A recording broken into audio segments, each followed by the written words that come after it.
गणेश जी महाराज की जय। होई माता की जय। होई अष्टमी व्रत कथा प्रारंभ। यह त्योहार कार्तिक कृष्ण पक्ष अष्टमी को मनाया जाता है। इस दिन बच्चों की माताएं पूरे दिन व्रत रखती हैं। इस दिन सायंकाल तारे निकलने के बाद दीवार पर अहोई बनाकर उसकी पूजा करें। व्रत रखने वाली माताएं कहानी सुनें। कहानी सुनने के समय एक पट्टे पर एक जल से भरा लोटा रख लें एवं एक चांदी की हौई बनवाएं और उसमें 2 चांदी के मोती दाने डलवाएं। जिस प्रकार हार में पैंडल लगाना होता है उसकी जगह चांदी की हौई की रोली चावल दूध भात से पूजा करें। जल के लोटा पर एक सतिया काढ़कर एक कटोरी में हलवा और रुपया का बायना निकालकर तथा हाथ से में 7 दाने गेहूं के लेकर कहानी सुने। फिर हौई को गले में पहन लें। जो बायना निकाला था उसे सासू जी के पाए लग के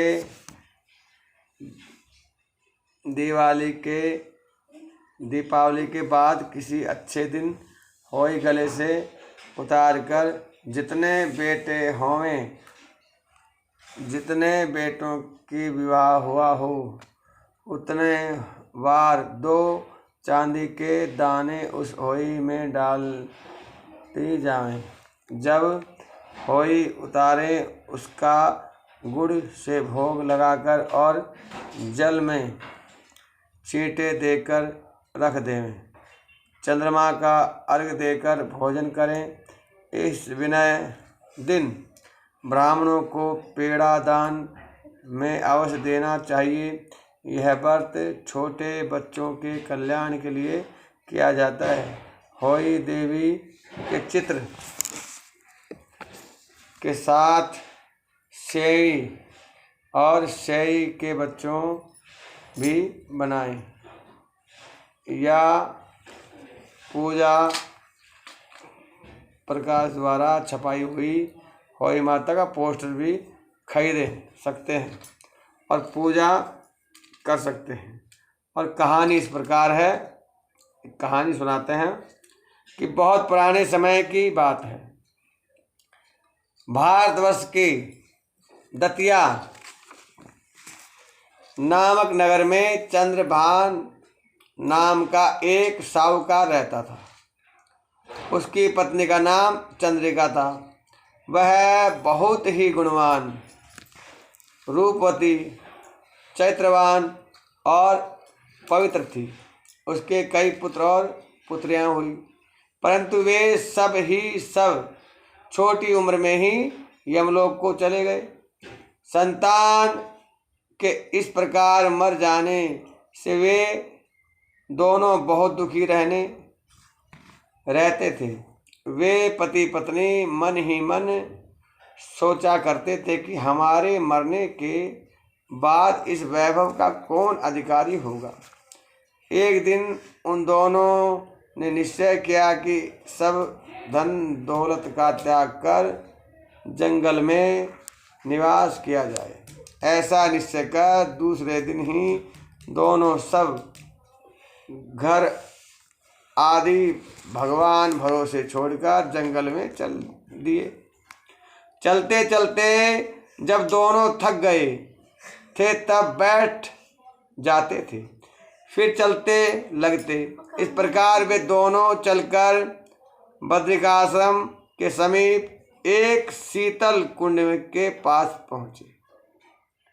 वहां पहुंचकर दोनों ने मरने का निश्चय करके अन्न जल त्याग कर बैठ गए। इस प्रकार बैठे बैठे उन्हें 7 दिन हो गए। 7वें दिन आकाशवाणी हुई कि तुम लोग अपने प्राण मत त्यागो, यह दुख तुम्हें पूर्व जन्म के पापों के कारण मिला है।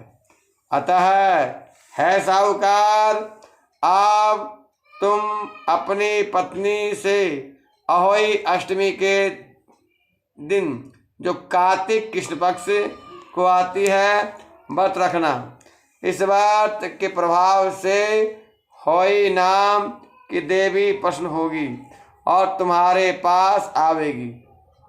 तब तुम उस देवी से अपने पुत्रों की दीर्घायु मांगना। व्रत के दिन रात्रि को तुम राधा कुंड में स्नान करना। कार्तिक पक्ष की अष्टमी आवे पर चंद्रिका में बड़ी श्रद्धा से होई देवी का व्रत धारण किया और रात्रि को साहूकार राधा कुंड में स्नान करने गया।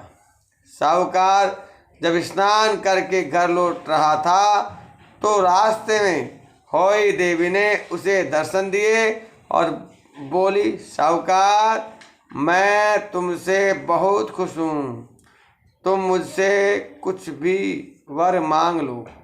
साहूकार होई देवी के दर्शन पाकर बहुत प्रसन्न हुआ और कहा, माँ, मेरे बच्चे कम उम्र में ही देवलोक हो गए चले गए जाते हैं, अतः माँ दीर्घायु होने का आशीर्वाद दीजिए।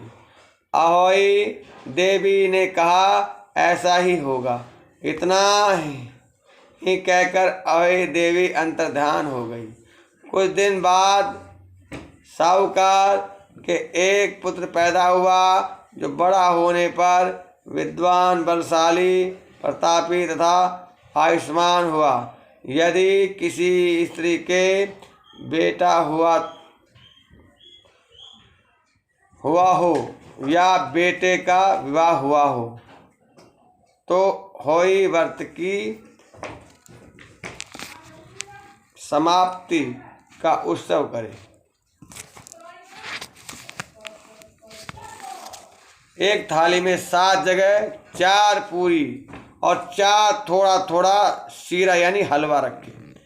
इसके अलावा 1 साड़ी, 1 ब्लाउज, 1 रुपया जो भी श्रद्धा हो उसके साथ थाली में रखकर और थाली के चारों ओर हाथ फेरकर और अपनी सासू के पाएं लग के उन्हें दें। सासू की साड़ी और ब्लाउज अपने पास रख लें। शीरा पूरी का बायना बांटे देवें। यदि लड़की कहीं अन्य जगह हो तो उसके लिए बायना वहीं भेज देना चाहिए।